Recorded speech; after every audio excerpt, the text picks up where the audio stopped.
Bismillahirrahmanirrahim. Assalamualaikum warahmatullahi wabarakatuh. Yang terhormat dosen pengampu mata kuliah Filsafat Ilmu yaitu Bapak Dr. Andes Oman Abdurrahman MPDI serta teman-teman sekalian. Alhamdulillahirabbil alamin wa bihi nasta'in wa ala umuri dunya waddin wassalatu wassalamu ala asyrafil anbiya'i wa mursalin wa ala alihi washabihi wasallim amma ba'du. Pada kesempatan kali ini kami dari kelompok 3 insyaallah akan sedikit memaparkan materi tentang kriteria kebenaran dan pengembangannya.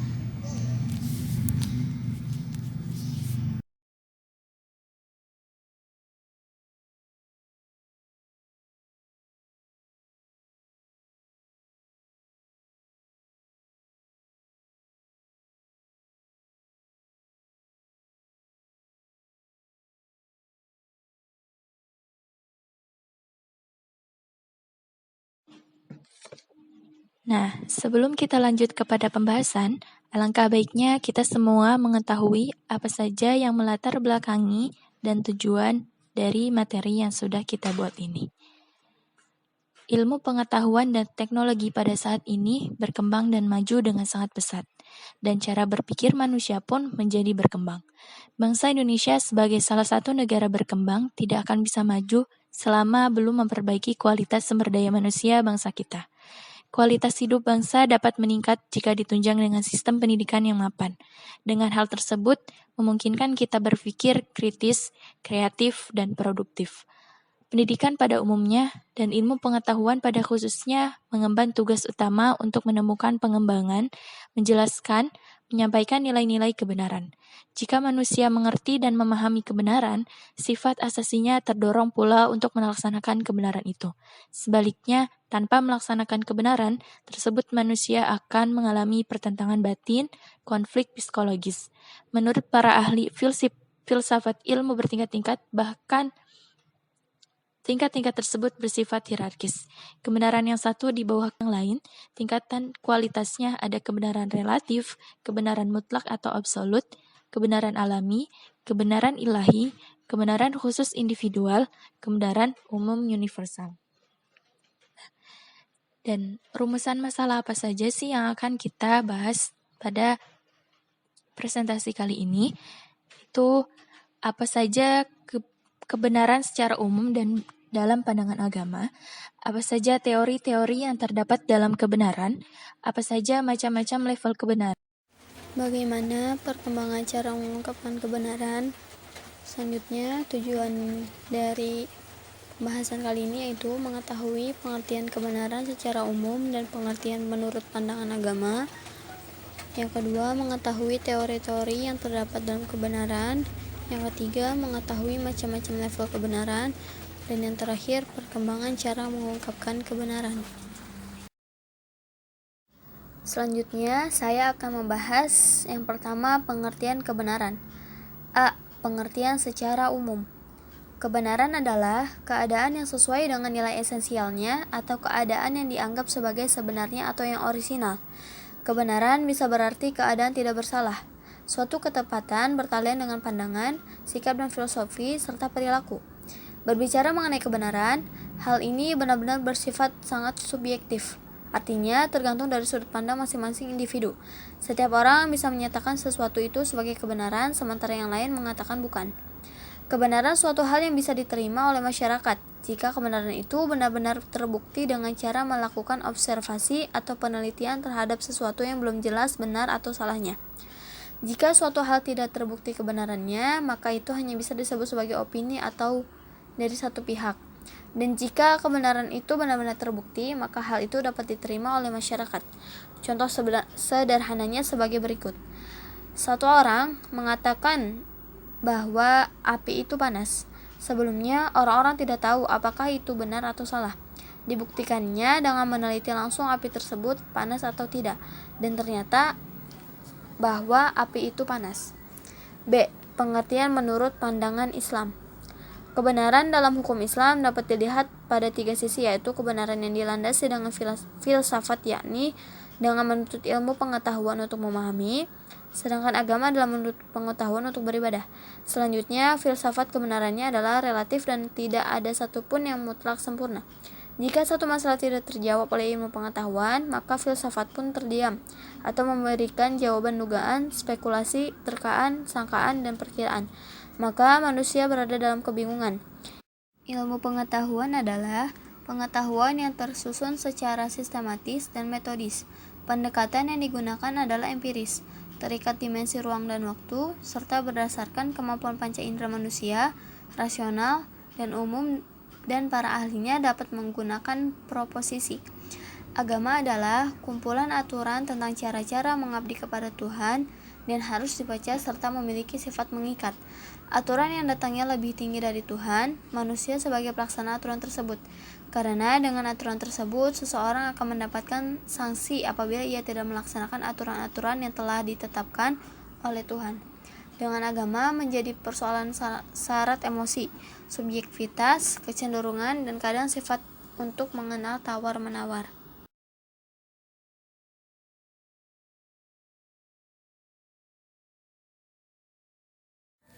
Oke, selanjutnya yaitu pembahasan tentang teori-teori kebenaran. Ilmu pengetahuan terkait erat dengan pencarian kebenaran, yakni kebenaran ilmiah. Ada banyak yang termasuk pengetahuan manusia, namun tidak semua hal itu langsung kita golongkan sebagai ilmu pengetahuan. Hanya pengetahuan tertentu yang diperoleh dari kegiatan ilmiah dengan metode yang sistematis melalui penelitian, analisis, dan pengujian data secara ilmiah yang dapat kita sebut sebagai ilmu pengetahuan. Dalam sejarah filsafat terdapat beberapa teori tentang kebenaran, yaitu antara lain teori itu terbagi atas 3 golongan, yaitu yang pertama teori koherensi atau coherence theory. Teori koherensi yaitu teori ini berkembang oleh kaum idealis dan sering disebut teori konsistensi atau teori saling berhubungan. Misalnya, bila kita menganggap bahwa semua manusia pasti akan mati adalah suatu pernyataan benar, maka pernyataan bahwa si Fulan adalah seorang manusia dan si Fulan pasti akan mati adalah benar pula. Kebenaran kedua, pernyataan kedua adalah konsistensi dengan pernyataan yang pertama. Kesimpulan dari teori ini yaitu kebenaran adalah kesesuaian antara suatu pernyataan dengan pernyataan yang lain yang sudah lebih dahulu kita ketahui. Dan yang kedua yaitu teori ini dinamakan teori justifikasi atau penyaksian tentang kebenaran, karena menurut teori ini suatu putusan dianggap benar apabila mendapat penyaksian atau justifikasi oleh putusan-putusan yang lain yang terdahulu sudah diketahui, diterima, dan diakui kebenarannya. Teori yang kedua yaitu tentang teori korespondensi atau correspondence theory. Teori ini diterima oleh kaum realis dan kebanyakan orang.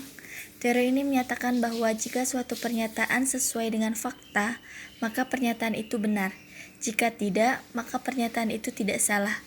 Menerangkan bahwa kebenaran atau sesuatu keadaan benar itu terbukti benar bila ada kesesuaian antara arti yang dimaksud suatu pernyataan atau pendapat dengan objek yang dituju atau dimaksud oleh pernyataan atau pendapat tersebut.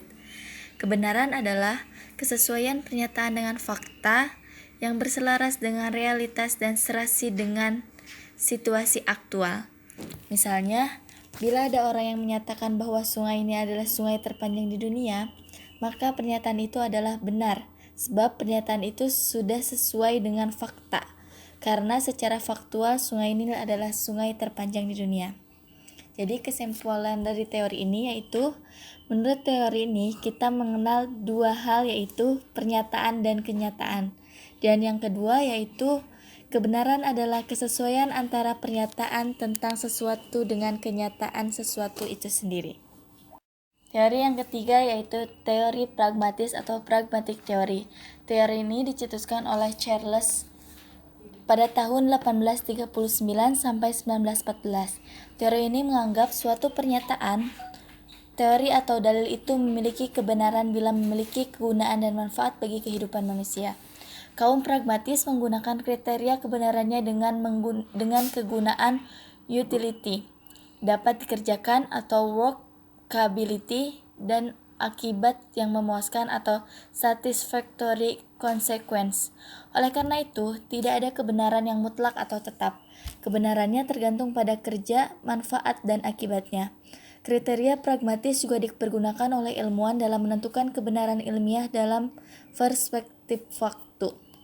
Secara historis, pernyataan ilmiah yang sekarang dianggap benar suatu waktu mungkin tidak lagi demikian. Dihadapkan dengan masalah seperti ini, maka ilmuwan bersifat pragmatis. Selama pernyataan itu fungsional dan mempunyai kegunaan, maka pernyataan itu dianggap benar. Sekiranya pernyataan itu tidak lagi bersifat demikian, disebabkan perkembangan ilmu itu sendiri yang menghasilkan pernyataan baru, maka pernyataan itu ditinggalkan. Contohnya, teori tentang partikel tak akan berumur lebih dari 4 tahun. Ilmu embriologi diharapkan mengalami revisi setiap kurun waktu 15 tahun. Kedua ilmu di atas disesuaikan dengan perkembangan teknologi yang ada. Kesimpulan dari teori ini yaitu, kebenaran suatu pernyataan dapat diukur dengan kriteria apakah pernyataan tersebut bersifat pragmatis atau fungsional dalam kehidupan praktis.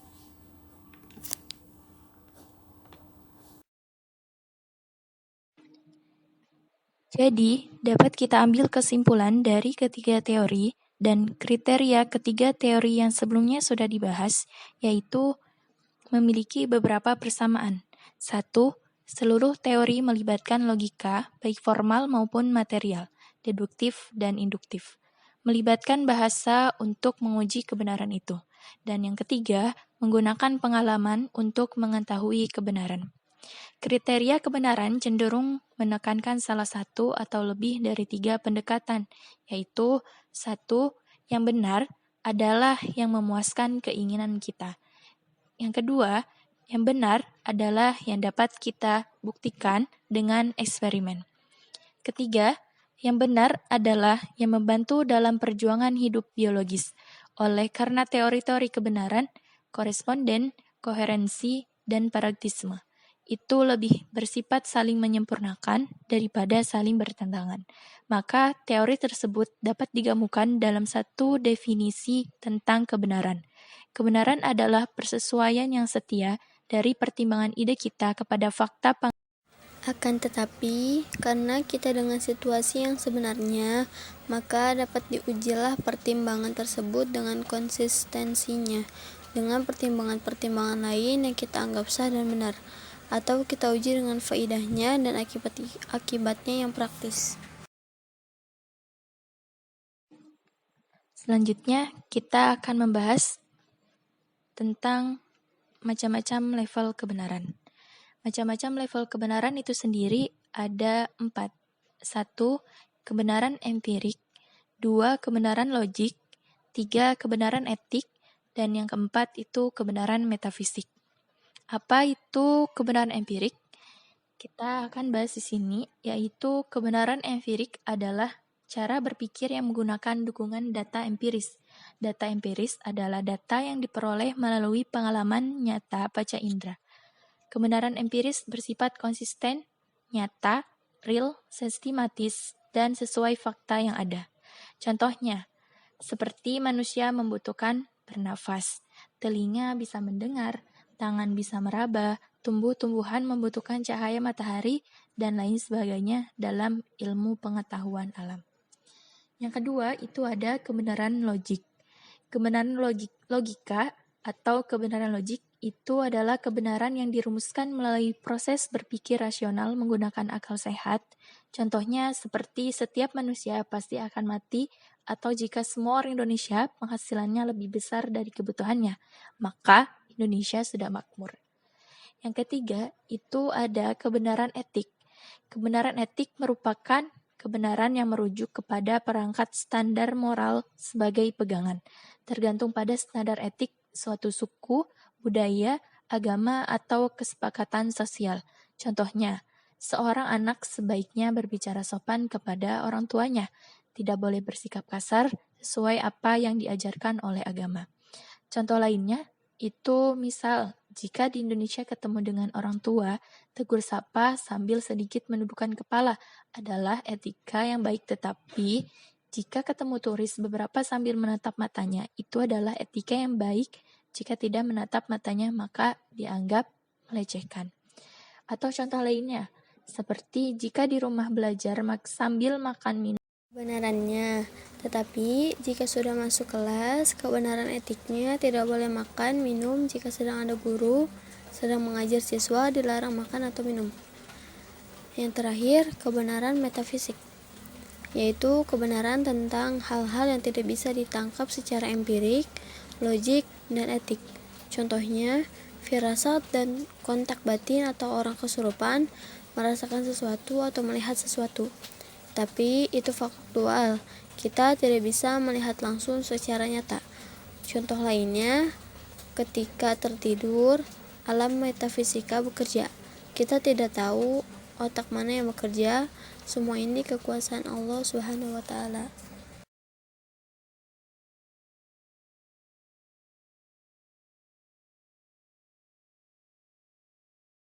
Selanjutnya, perkembangan cara mengungkapkan kebenaran. Penerimaan pengetahuan sebagai kebenaran dipengaruhi juga oleh cara mengungkapkan atau menemukannya.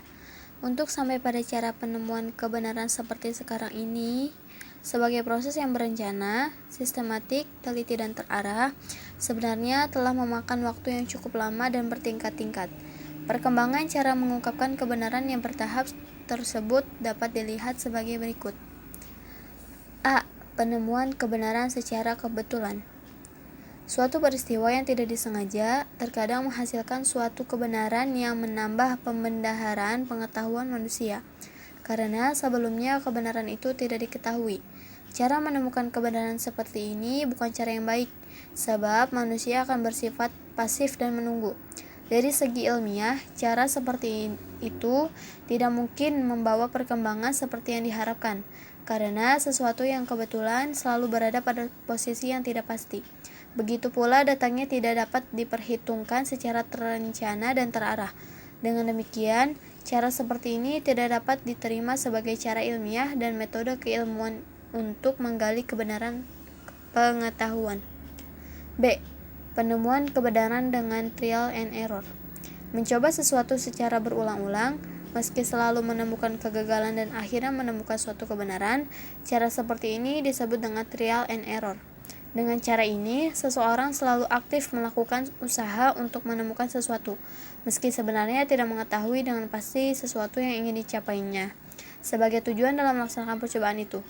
Cara seperti di atas sudah menunjukkan adanya aktivitas manusia dalam mencari kebenaran, meski dalam usahanya itu banyak mengandung unsur untung-untungan. Di samping itu, cara tersebut memerlukan waktu yang lama, karena kegiatan mencoba-coba itu tidak direncanakan dan tidak terarah tujuannya. Oleh karena itu, cara tersebut tidak diterima sebagai metode keilmuan, karena tidak memberikan jaminan untuk sampai pada penemuan kebenaran yang dapat mengembangkan ilmu pengetahuan. C. Penemuan kebenaran dengan cara spekulatif. Cara seperti ini memiliki kemiripan dengan trial and error, karena mengandung unsur untung-untungan dalam mencari kebenaran. Dalam prakteknya, seseorang telah memulai dengan menyadari masalah yang dihadapinya, kemudian meramalkan berbagai kemungkinan dan alternatif pemecahannya, namun tanpa meyakini betul ketetapan salah satu alternatif yang dipilihnya, ternyata mencapai hasil yang memuaskan sebagai suatu kebenaran. Karena sifatnya masih untung-untungan, maka menemukan kebenaran dengan cara seperti itu tidak efektif untuk digunakan dalam metode ilmiah, karena kebenaran yang diperolehnya bersifat meraba-raba, sehingga kegagalan mungkin lebih besar daripada keberhasilan yang dicapainya. D. Penemuan kebenaran dengan cara berpikir kritis dan mendalam. Kemampuan berpikir yang dimiliki manusia ternyata telah banyak menghasilkan kebenaran, baik yang bertolak dari pengalaman maupun yang melampaui pengalaman. Kebenaran itu diungkapkan melalui proses berpikir rasional, kritis, dan logis. Dalam proses berpikir itu, seseorang menghadapi masalah, berusaha menganalisisnya dengan menggunakan pengalaman dan pengetahuan yang dimilikinya untuk sampai pada pemecahan masalah yang tepat. Dalam sejarah perkembangan pemikiran, ternyata cara menemukan kebenaran seperti ini sudah bersifat objektif, sehingga dapat berkembang selanjutnya melahirkan kegiatan penelitian ilmiah. E. penemuan kebenaran dengan cara penelitian ilmiah. Dewasa ini, penemuan kebenaran yang paling mungkin memberikan pengetahuan yang objektif dilakukan melalui kegiatan penyelidikan atau penelitian. Kegiatan penelitian tersebut dilakukan sebagai usaha untuk menjawab pertanyaan, mengapa sesuatu demikian atau mengapa harus demikian. Kegiatan itu pada dasarnya bermaksud membentengi dalam menarik kesimpulan sebagai suatu kebenaran dengan mengajukan bukti-bukti yang meyakinkan, yang dikumpulkan melalui prosedur yang sistematik, jelas, terkontrol, dan dapat dipertanggungjawabkan.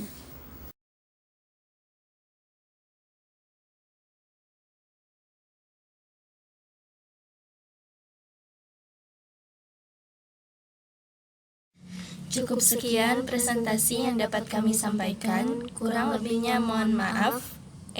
Tapi harus dimaafin. Wabillahi taufiq wal hidayah. Wassalamualaikum warahmatullahi wabarakatuh. Jangan lupa di subscribe.